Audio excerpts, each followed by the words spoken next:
Hi, it's Mrs. Langenberg with today's story, No Hugs for Porcupine by author Zoe Waring. Poor Porcupine couldn't be hugged. Oh, look at his face. The forest animals who loved hugging each other twittered behind Porcupine's back. "He's too prickly," said Fawn. "He's so grumpy," said Rabbit. Moose, Fox, Beaver, and Owl agreed. "Who could ever hug Porcupine?" said Otter.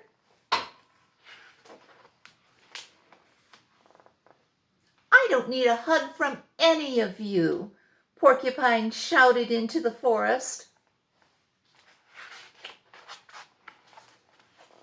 But he wanted one. It was no hugs that made Porcupine grumpy.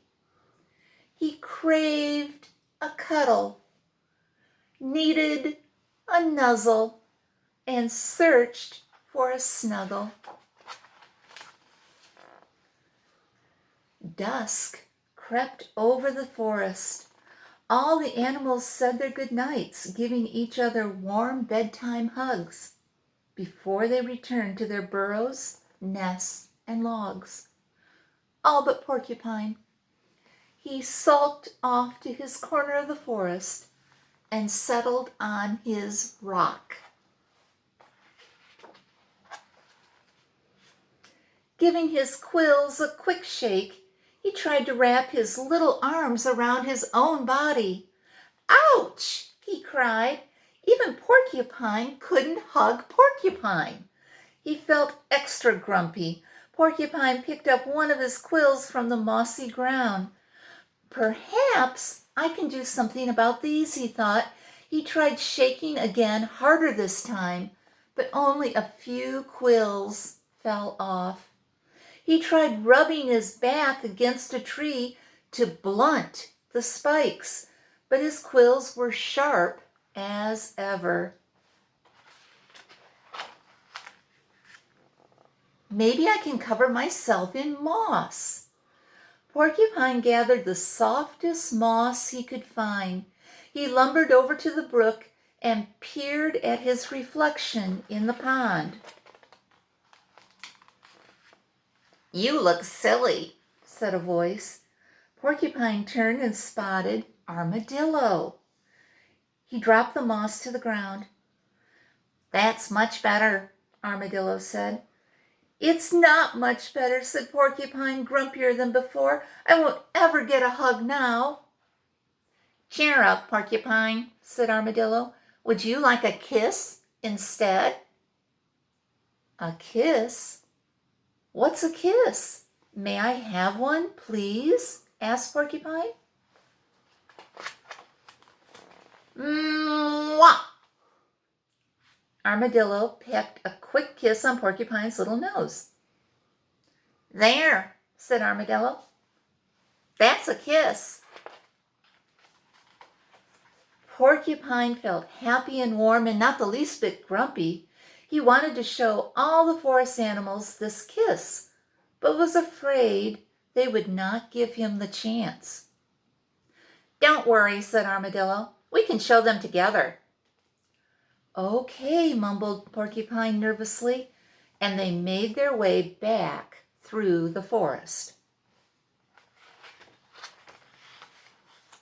There they go. They're walking.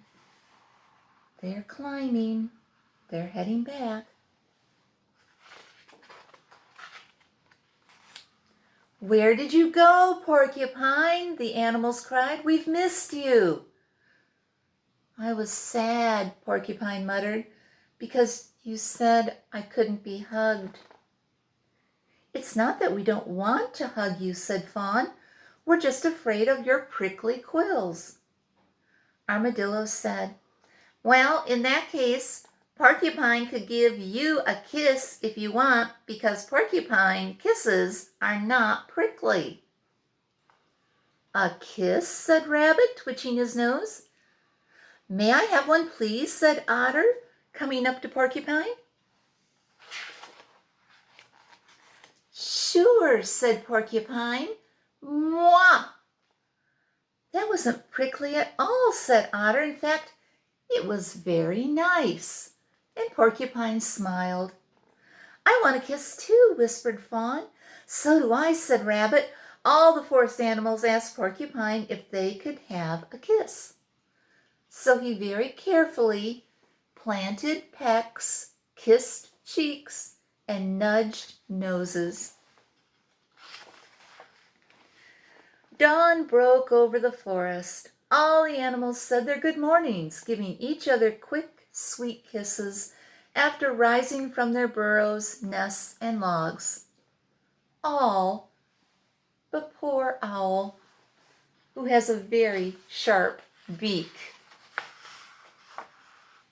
Look, Porcupine's giving Owl a kiss on the head. The end.